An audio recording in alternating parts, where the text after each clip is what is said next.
बच्चों, कैसे आप सभी। उम्मीद करता हूं सब लोग अच्छे होंगे। मैं राहुल पंचाल आपका फिर से स्वागत करता हूं। बच्चों, आज की वीडियो आपके लिए काफी इंपॉर्टेंट होने वाली है क्योंकि इसमें हम काफी इंपॉर्टेंट क्वेश्चंस को डिस्कस करने वाले हैं। ये आपके लिए real number chapter 1 class 10th के लिए रहने वाला है, पार्ट 2 वीडियो का। ठीक है, पार्ट 1 अगर आपने अभी तक नहीं देखा है तो ऊपर आई बटन पे आपको लिंक मिल जाएगा, वहां से आप इसको देख सकते हैं। तो चलिए ज्यादा टाइम वेस्ट नहीं करेंगे, तो चलिए वीडियो को स्टार्ट करते हैं। तो बच्चों, आपका जो पहला क्वेश्चन रहने वाला है यहां पे, इसमें आपको पूछा गया है check whether 6 raised to power n can end with the digit 0 for any n natural number belongs to। ठीक है, यहां पे आपसे क्वेश्चन पूछा गया है कि आपका ये जो नंबर है यहाँ पे 6 raised to power n, क्या ये एंड होगा कभी 0 से।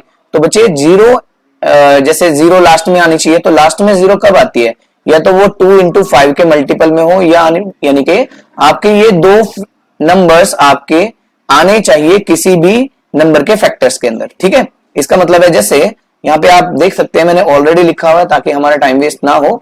यहाँ पे आपको क्या करना है, हमारा ये नंबर जो है 6 raised to power n, ये 0 से एंड नहीं होगा। क्यों? क्योंकि यहाँ पे आप देखें, अगर हम 6 के फैक्टर निकालते हैं तो 2 into 3 आता है, राइट। तो 2 तो यहाँ पे आ रहा है, लेकिन 5 हमें यहाँ पे नहीं मिला है। ठीक है, तो इस वजह से आपका ये 6 raised to power n जो है, ये यहाँ पे एंड नहीं होगा कभी भी 0 से। ठीक है, अब यहाँ पे आप समझिए कि ऐसा क्यों होता है। Therefore, the only prime factorization of 6 raised to power n are 2 and 3, but not contain 5। तो यहाँ पे 5 जो है 6 के फैक्टर में नहीं आ पा रहा। Therefore, by the uniqueness of fundamental theorem of arithmetic, there are no other prime in the factorization of 6 raised to power n। ठीक है, इसका मतलब क्या हुआ कि अगर आप 6 raised to power 6 के अगर आप फैक्टर निकालते हो बच्चे, तो 2 और 3 और 3 raised to 1 ये आ रहा है। तो यहाँ पे बेटे 5 की कमी होने की वजह से आपका ये जो नंबर है, फंडामेंटल थ्योरम क्या कहती है कि कोई भी नंबर का अगर आप फैक्टराइजेशन करते हो कंपोजिट नंबर का, तो वो कभी उनका एक स्पेशल यूनिकनेस रहती है उसके प्राइम फैक्टर्स की। ठीक है, जो अभी हमने पिछली वीडियो में इसकी यूनिकनेस के बारे में डिस्कस किया था कि फंडामेंटल थ्योरम ऑफ अरिथमेटिक होती क्या है, राइट, याद आया। अब तो बस आपको ये लाइन आपको यहां पे लिखनी है और ये हर क्वेश्चन में आप अप्लाई कर सकते हो। ठीक है, सिंपल सा क्वेश्चन है। अगर यहां पे क्या हो गया, तो लास्ट लाइन आप क्या लिखोगे, 6 raised to power n can not and with 0। ठीक है, अब आपके पास और क्वेश्चन में कैसे आ सकता है, तो बड़ा आसान तरीका है। आपके पास लिखा आएगा 12 raised to power n आ सकता है, 8 raised to power n आ सकता है, 9 raised to power n आ सकता है। कोई भी नंबर आपके पास आ जाए तो आपको बस ये ध्यान रखना है कि अगर हम 12 का, 8 का या 9 का प्राइम फैक्टराइजेशन करते हैं, तो आप देखेंगे कि इसमें 2 तो आ जाएगा, लेकिन इसमें भी 2 आ जाएगा, लेकिन इसमें ना तो 2 आ रहा है और ना ही 3, ये दोनों नहीं आ पा रहे। तो जब ये दोनों किसी नंबर के प्राइम फैक्टराइजेशन में आते हैं तो वो नंबर एंड करेगा 0 के साथ, अदरवाइज नहीं करेगा। ठीक है, तो ये आपका सिंपल सा बेसिक सा क्वेश्चन है। अब आगे बढ़ते हैं नेक्स्ट क्वेश्चन की तरफ। ये सभी क्वेश्चंस में आप अप्लाई कर सकते हो, जैसे मैंने लिखा है एज इट इज आप इसको लिख सकते हो। आप चाहें तो इसका बच्चे स्क्रीनशॉट भी ले सकते हो। ठीक है, चलिए आगे बढ़ते हैं नेक्स्ट क्वेश्चन की तरफ। तो बच्चों, नेक्स्ट क्वेश्चन आपके पास ये आता है, यहां पे आपके पास ये एक मल्टीप्लिकेशन दे रखी है और ये कह रहा है कि ये कंपोजिट नंबर है, इसको एक्सप्लेन करो। ठीक है, तो सिंपल सा तरीका आप देखें ध्यान से, तो यहां से लेकर यहां तक का जो नंबर है वो मल्टीप्लिकेशन में है, उसके बाद प्लस साइन यहां पे लगा हुआ और ये 17 है। तो आप देखें यहां पे एक टर्म ये हो जाती है, एक टर्म ये हो जाती है, दोनों में क्या कॉमन आ रहा है आप देखें तो 17 के साथ कॉमन आ रहा है। तो आप क्या करें, 17 को कॉमन ले लें और रिमेनिंग जो बचता है 11 मल्टीप्लाई 13 मल्टीप्लाई 15 और प्लस में यहां पे क्या रह जाएगा, 1 रह जाएगा। अब आप इसकी कोई भी मल्टीप्लिकेशन करें तो आगे क्या आएगा, 17 इंटू, उसके बाद इन तीनों को अगर आप मल्टीप्लाई कराएं, इन तीनों को मल्टीप्लाई कराएं तो 11 को 15 से मल्टीप्लाई करें 165 इंटू 13 प्लस 1 करेंगे। फर्दर इनको दोनों को मल्टीप्लाई करेंगे तो आएगा 13 5 जा 65, 6 आ गया, 13 6 जा 78 और 84, 8 आ गया, 13 और 8 21। ठीक है, ये आ गया मल्टीप्लाई करके और इसमें प्लस 1 करेंगे, साथ में मल्टीप्लाई करेंगे 70। अब देखिए इसमें 1 प्लस करेंगे तो 21 4 6 बन जाएगा और यहाँ पे मल्टीप्लाई में 17। अब आप ध्यान से देखिए, यहाँ पे 21 46, यानी कि 2146 जो है ऑलरेडी एक कंपोजिट नंबर है। तो कंपोजिट नंबर को, यानी कि ये 2 का फैक्टर भी आ रहा है, 2 से ज्यादा फैक्टर होते हैं किसी भी नंबर के, तो वो क्या कहलाता है, कंपोजिट कहलाता है। तो इसी वजह से यहाँ पे जो 2146 है ये क्या आ रहा है बेटे, एक कंपोजिट नंबर है, क्योंकि 2 के टेबल पे भी आता है, ठीक है। तो 2 से ज्यादा फैक्टर हो गए इसके, तो अगर हम इसको 17 से मल्टीप्लाई करेंगे तो ये क्या बन जाएगा, कंपोजिट नंबर ही बन जाएगा, ठीक है। तो ये आप इस तरह से इसको लिख सकते हो। ओके, चलिए आगे बढ़ते हैं नेक्स्ट क्वेश्चन की तरफ। अब बात करते हैं बच्चे आगे के क्वेश्चंस की, जो वेरी इंपॉर्टेंट रहने वाले हैं, बड़े ध्यान से इनको समझेंगे और करेंगे, ठीक है। ध्यान से देखिएगा, what is the smallest number which when divided by 35, 56 and 91। इसका मतलब क्या हुआ, छोटा नंबर चाहिए जो 35 के टेबल पे भी आए, यानी कि डिविजिबल हो, ऑब्वियसली 56 के टेबल पे भी आए और 91 के टेबल पे भी आए। तो ऐसे नंबर के लिए हम क्या करते हैं बच्चे, हमेशा एलसीएम निकालते हैं। इस चीज का आपको ध्यान रखना है। और बाद में क्या लिखा हुआ है, leaves the remainder 7 in each case. तो बाद में हम क्या करेंगे, उसमें 7 प्लस कर देंगे, जिससे हमारे को हमेशा रिमाइंडर कितना मिलता रहेगा, 7 मिलता रहेगा, ठीक है। अब कैसे करना है इसको ध्यान से देखिए। सबसे पहले हम क्या करेंगे, इसमें एलसीएम निकाल लेंगे। एलसीएम किस किस का, एलसीएम ऑफ 35, 56 एंड 91। तो कैसे निकलता है एलसीएम, यहाँ पे हम प्राइम फैक्टराइजेशन करते हैं 35, 56 एंड 91 की।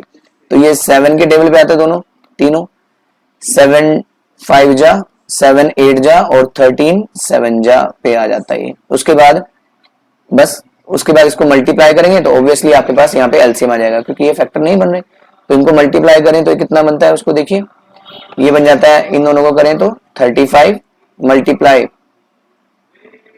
8, उसके बाद मल्टीप्लाई करेंगे इंटू 13, ये इंटू 13 करना है।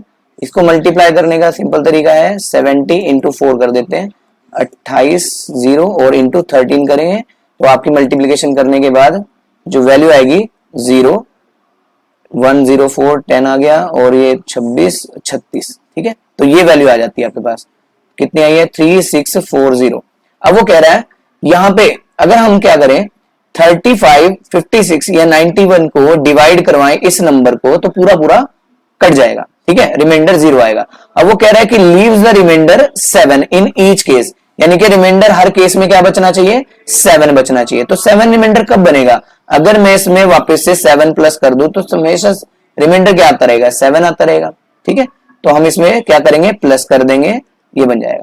तो ये आपका बेटे फाइनल आंसर आ जाता है। यही वो छोटे से छोटा नंबर है जो 35, 56 और 91 के टेबल पे आएगा और रिमाइंडर हमेशा क्या छोड़ेगा, 7, ठीक है। चलिए आगे बढ़ते हैं नेक्स्ट क्वेश्चन की तरफ। Next question, find the smallest number which when increased by 17 is exactly divisible by 520 and 468, ठीक है। तो यहां पे भी स्मॉलेस्ट नंबर पूछा गया है जो इन दोनों टेबल पे आ जाए, इन दोनों के टेबल पे आ जाए। तो यहां पे भी हमें क्या करना पड़ेगा, स्मॉलेस्ट नंबर के लिए एलसीएम निकालना पड़ेगा, ठीक है। कैसे निकलेगा उसको देखिए, तो एलसीएम ऑफ 520 एंड 648, इसको कैसे निकालना है, वही प्राइम फैक्टराइजेशन से 520 और 468। तो इसको भी क्या करेंगे, 4 के टेबल पे आ रहे दोनों, 4 1 जा 4 3 जा 0 और 4 1 जा 4 1 जा और 4 7 जा। उसके बाद आप देखिए 13 के टेबल पे आता है 13 10 जा और 13 9 जा, राइट। उसके बाद और किसी पे नहीं आता तो आप डायरेक्टली मल्टीप्लाई करके इसको निकाल सकते हो। तो ये कैसे निकलेगा, तो हमें यहाँ पे मल्टीप्लाई कराना बच्चा किसको, 13 इंटू 4 इंटू 10 इंटू 9। तो 13 9 जा कितना होता है 117 और इनको आपस में मल्टीप्लाई करें तो आता है 14। अब डायरेक्ट मल्टीप्लाई करें 0 4 7 जा 28, 4 4 और 2 6 हो जाएगा और लास्ट में 4। तो ये वैल्यू आ गई बच्चे आपके पास। अब आपको क्या करना है 4680, ये आपके पास क्या आ गया बच्चा, एलसीएम आ गया, ठीक है। अब ध्यान से समझिएगा, वो कह रहा है कि find the smallest number which when increased by 17 is exactly divisible by ये दोनों नंबर। वो कह रहा है कि उसमें 17 इंक्रीज करने पड़ेंगे तब जाके वो इसके टेबल पे आना चाहिए। तो अगर मैं इसमें से 17 कम कर दूं तो क्या होगा, इसमें 17 कम करने पे मुझे एग्जैक्ट इसमें 17 इंक्रीज करना पड़ेगा, तभी वो क्या होगा, इन दोनों नंबर से एग्जैक्ट डिविजिबल होगा। कहने का मतलब ये है कि आपके पास अगर यहाँ पे इंक्रीज्ड वर्ड आ रहा है तो आप क्या करेंगे, 17 को माइनस करवाएंगे। अगर यहाँ पे डेप्रिशिएटेड या डिक्रीज वर्ड आ जाता है बच्चे, तो आप इसमें क्या करवाएंगे, प्लस करवा देंगे। ठीक है, समझ आया? तो यहां पे आप क्या करेंगे, इसमें से माइनस करेंगे तो वैल्यू आएगी 4 6, और 80 माइनस 17 करें तो 63। ठीक है, तो ये आपके पास बेटे वो एग्जैक्ट नंबर आएगा कि 17 को इंक्रीज करेंगे तब जाके इन दोनों के टेबल पे वो पूरा पूरा कटेगा। समझ आया? चलिए, अगर नहीं समझ आया वीडियो को फिर से देखिएगा तो और अच्छे से क्लियर हो जाएगा। आगे बढ़ते हैं नेक्स्ट क्वेश्चन की तरफ। नेक्स्ट क्वेश्चन बहुत आसान है बच्चे, यहां पे आप देखिए, ऑन अ मॉर्निंग वॉक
सकते हो। कैसे, देखो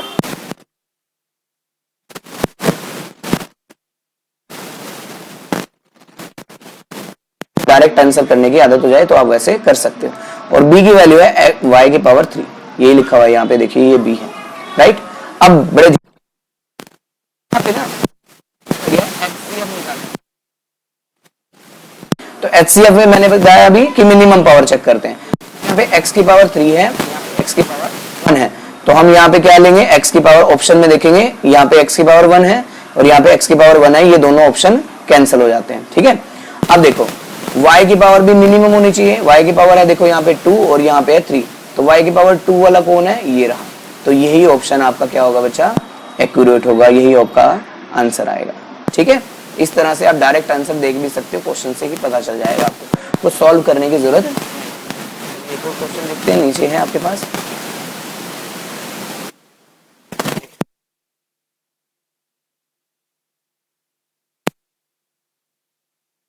क्या करते हैं बच्चे,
इसमें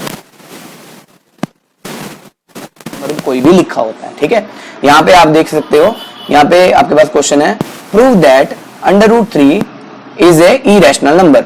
अब यहाँ पे अंडर रूट में ना जो वैल्यू आपको मिलेगी, ज्यादातर जो क्वेश्चंस में मिलती है वो रूट 5 मिल जाएगी, रूट 7 मिल जाएगी, रूट 11 मिल जाएगी, रूट 13, मतलब प्राइम नंबर मिलेगा कोई भी, ठीक है, रूट 23 मिल जाए, ये सब के सब नंबर बच्चे सेम है, आपको सेम ही लिखना है, जो मैं यहाँ पे आपको पैटर्न बताऊंगा सभी क्वेश्चंस में आप यही फिट कीजिएगा और आपका आंसर आ जाएगा, ठीक है। अब कैसे करना है उसको बड़े ध्यान से देखिएगा।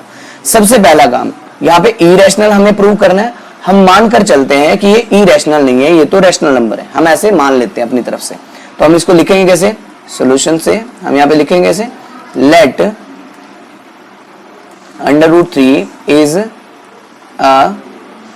अ रैशनल नंबर, ऐसे एज्यूम कर लेते हैं, इज अ रैशनल नंबर, हमने इसको एज्यूम कर लिया कि ये एक रैशनल नंबर है, ठीक है। तो रैशनल नंबर की पहचान क्या होती है, therefore under root 3 is equal to p by q, ऐसे लिखते हैं रैशनल नंबर को पी बाय क्यू फॉर्म में, मैंने स्टार्टिंग में बताया था आपको चैप्टर के। और यहाँ पे पी एंड क्यू जो होंगे ये दोनों के दोनों क्या होंगे, को प्राइम नंबर होंगे बच्चे, बस इतना ही लिख देना, टू द पॉइंट, आपको पूरे मार्क्स मिलेंगे, बस ध्यान से देखते रहिएगा। और उसके साथ क्यू जो है वो नॉट इक्वल टू 0 होना चाहिए, ठीक है, क्योंकि नीचे वाला डिनोमिनेटर 0 नहीं होना चाहिए, ठीक है। अब ये को प्राइम क्या होता है, अगर आपको नहीं पता तो मैं आपको बता दूं, जैसे मैंने एक नंबर लिखा है 2 एंड 3, ये दो नंबर लिखे, तो इन दोनों के फैक्टर अगर आप देखें, इन दोनों के फैक्टर्स में से क्या कॉमन आ सकता है, सिर्फ 1 कॉमन आ सकता है, क्योंकि 1 और 2 के फैक्टर क्या होंगे, 1 और 2 ही होंगे, और 3 के फैक्टर 1 और 3 होंगे, तो इन दोनों में से कॉमन क्या आ सकता है, 1 कॉमन आ सकता है। तो ऐसे दो नंबर जिनका कॉमन फैक्टर सिर्फ 1 आता हो उसी को कहते हैं को प्राइम नंबर, समझ आ गया। चलिए आगे बढ़ते हैं। अगर एक से ज्यादा यानी कि ये 1 है ना, इसके अलावा कोई और फैक्टर कॉमन आ गया तो आप बोलेंगे कि ये prime number sorry rational number नहीं है, ये एक क्या बन जाता है, कंपोजिट नंबर बन जाता है, ठीक है। तो बस ये आपको ये ध्यान रखना है। तो यहां तक आपको समझ आ गया। अब आपको क्या करना है, आगे देखिए। अब आपको क्या करना है, यहां पे नेक्स्ट स्टेप है आपका स्क्वेयरिंग बोथ साइड, नहीं अभी नहीं, अभी आपको क्या करना है, इसको क्रॉस मल्टीप्लाई कराना है। तो जब आप इसको क्रॉस मल्टीप्लाई कराएंगे तो क्या होगा, p की वैल्यू कितनी आ जाएगी, अंडर रूट 3 इंटू क्यू, ये p क्यू जो है इधर क्रॉस हो जाएगा। उसके बाद आपको क्या करना है बेटा, स्क्वेयरिंग बोथ साइड करना है, squaring both sides, both side squaring करेंगे तो क्या वैल्यू बनेगी, देखो p square equals to √3 q का होल स्क्वेयर। इस तरह से स्क्वेयरिंग करेंगे तो पी स्क्वेयर इक्वल्स टू √3 का स्क्वेयर करेंगे तो क्या होगा, 3 आ जाएगा, और क्यू का स्क्वेयर करेंगे तो क्यू स्क्वेयर आ जाएगा। ठीक है, यहां तक बात समझ आई। अब इसको ध्यान से देखिए, यहाँ पे जो पी स्क्वेयर की वैल्यू आ रही है वो किसके मल्टीपल में आ रही है, 3 के मल्टीपल में। इसका मतलब ये है कि यहाँ पे कोई भी अगर मैं पी की वैल्यू लेता हूं तो वो 3 के टेबल पे डेफिनेटली आएगी, यानी कि वो 3 से डिविजिबल जरूर होगी। जब 3 के मल्टीपल में आते हैं, अगर मैं मान लीजिए 3 का टेबल लिखता हूं, आप ऐसे समझिए 3 का टेबल मैंने लिखा, ठीक है, तो क्या ये 3 के टेबल पे सबके सब 3 के टेबल से डिवाइड हो जाएंगे, बिल्कुल होंगे। तो इसी तरह 3 के मल्टीपल भी क्या होते हैं, 3 से डिवाइड हो जाते हैं। ठीक है, समझ आ गया। बस लिखने का प्रोसेस आप देखते रहिए और थोड़ा थोड़ा इसको अंडरस्टैंड करते हुए समझते भी चलिए। यहां तक बात समझ आई। तो इसका मतलब है हम यहाँ पे क्या लिख सकते हैं, therefore P square is divisible bye, सब में फिट करनी है ये लाइन जो मैं आपके लिए लिख रहा हूं, divisible by 3। This then P is also, जब P स्क्वायर 3 से डिवाइड हो रहा है, इसका मतलब P भी जो है वो 3 से डिवाइड होना चाहिए, इज ऑल्सो डिविजिबल बाय 3, वो भी 3 से डिवाइड होगा। ठीक है, तो अब आप क्या करेंगे, ये जो हमने लिखा है यहाँ पे, ये जो वैल्यू लिखी है इसको हम बॉक्स में डालेंगे और इसको लिख देंगे इक्वेशन नंबर 1। ठीक है, ये मैंने बॉक्स में क्यों डाली है अभी आपको समझ आ जाएगा। ठीक है, ताकि पहचान रहे बस। अब आपको क्या करना है, हम लेट कर लेते हैं कोई अनदर नंबर। अनदर नंबर क्या होगा उसको आप देखिए। अब हम क्या करते हैं, कोई अनदर नंबर लेते हैं। ठीक है, मैं इसको थोड़ा यहां से आगे कंटिन्यू कर रहा हूं, इसके बाद आपको यहां से कंटिन्यू करना है। नाउ अब आपको क्या करना है, P को हम कोई अनदर नंबर लेते हैं लेकिन वो 3 के मल्टीपल में रहेगा। इसका मतलब हम A नंबर अज्यूम कर लेते हैं अपनी तरफ से। ठीक है, और यहाँ पे A जो है वो क्या होगा, एनी इंटीजर होगा, कोई भी इंटीजर नंबर आप लिख सकते हो, पॉजिटिव नेगेटिव कोई भी लिख सकते हो। ठीक है, ये नंबर हमने यहाँ पे लिख दिया। अब इसको भी हम क्या करते हैं, स्क्वेयरिंग कर लेते हैं, स्क्वेयरिंग बोथ साइड्स। इसको भी स्क्वेयरिंग बोथ साइड करें तो क्या वैल्यू बनती है, देखो p square equal to 3a का होल स्क्वेयर। तो वैल्यू कितनी आएगी, पी स्क्वेयर इक्वल टू 3 का स्क्वेयर करेंगे तो 9 आएगा और a का स्क्वेयर करें तो a स्क्वेयर आ जाता है। अब यहाँ पे देखिए जो पी स्क्वेयर की वैल्यू है यहाँ पे इक्वेशन 1 में वो 3 स्क्वेयर है, तो यहाँ पे हम यूज कर सकते हैं फ्रॉम इक्वेशन 1 पी स्क्वेयर की वैल्यू लिख सकता हूं मैं 3 square equal to from equation 1 से, और यहाँ पे 9a square as it is लिखना है। अब ये 3 जो है मल्टीप्लाई में कहां चला जाएगा, डिवाइड में, तो q square equal to 9/3 a square. 3 के टेबल पे कट करें तो ये वैल्यू आ जाती है, Q square equal to 3a square आ गया। इसको भी आप क्या करिए, बॉक्स में डाल दीजिए।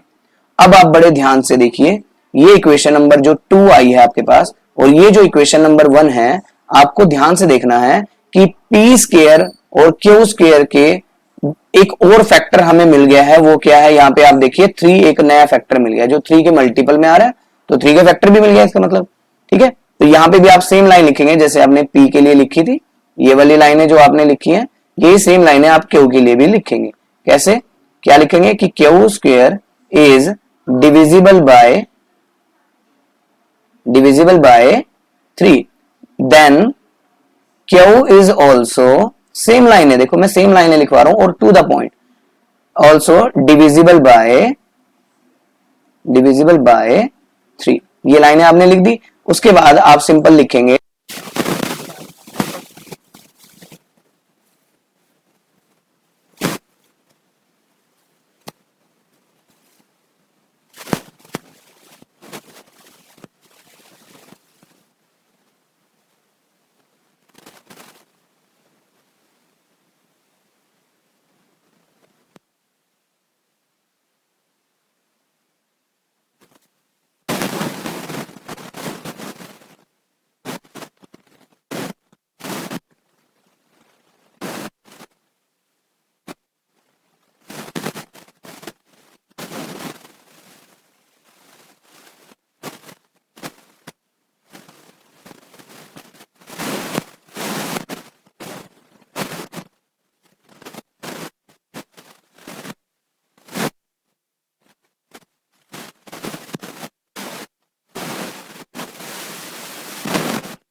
ये 2 मल्टीप्लाई में तो कहाँ चला जाएगा, डिवाइड में। तो under root 5 equals to 1/2 bracket p upon q -3। ठीक है, उसके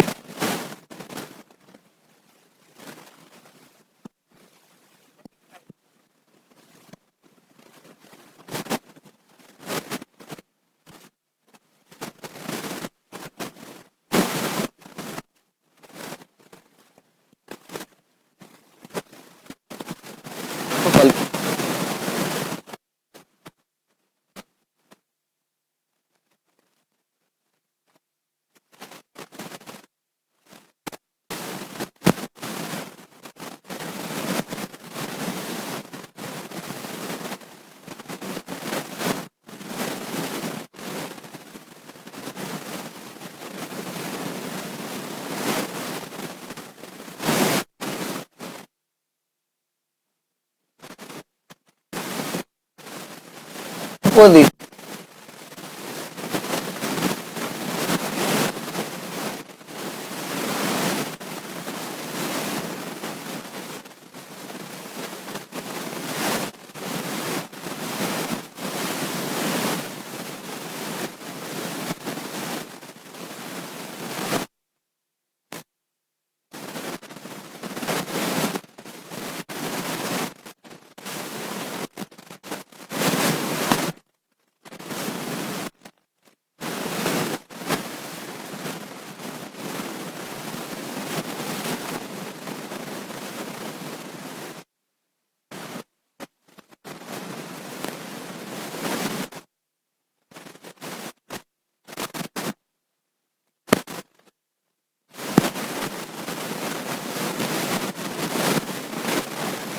अब कैसे,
ठीक है, ए बाई बी से हमारे को क्या होगा, थोड़ा कैलकुलेशन लंबी पड़ेगी, तो हम इसको क्या कर देते हैं, इसको ए ही रहने देते हैं। ठीक है, ए रहने देते हैं, तो पी को राइट साइड में लेके जाएंगे तो क्या बन जाएगा, अंडर रूट क्यू, क्योंकि कैलकुलेशन ज्यादा कॉम्प्लिकेटेड बन जाएगी, बस राइट साइड में शिफ्ट कर देते हैं, ये बी को यहाँ से हटा देते हैं। अब हमने सिर्फ ए को लिया हुआ है, ए यहाँ पे क्या है, इसको ध्यान, तो राइट में जाएगा, ओके।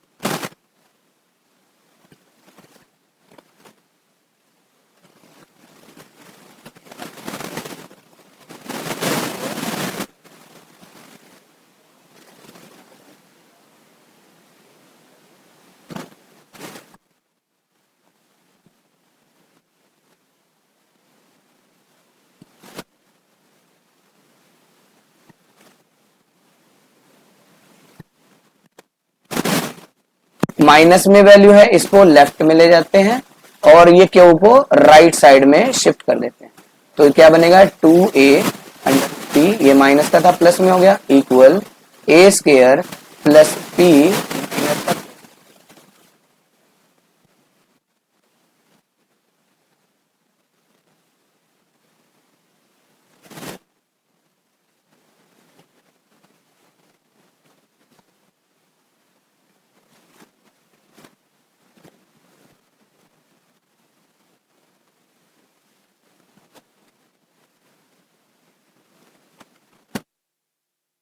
हो चुका है, इरेशनल नंबर है, जो ऊपर मैंने लिखा है सेम वही इरेशनल नंबर है। ओके, और राइट साइड में क्या है, ये पूरा पोर्शन आप देखें, ये एक रैशनल नंबर है। ठीक है, अगेन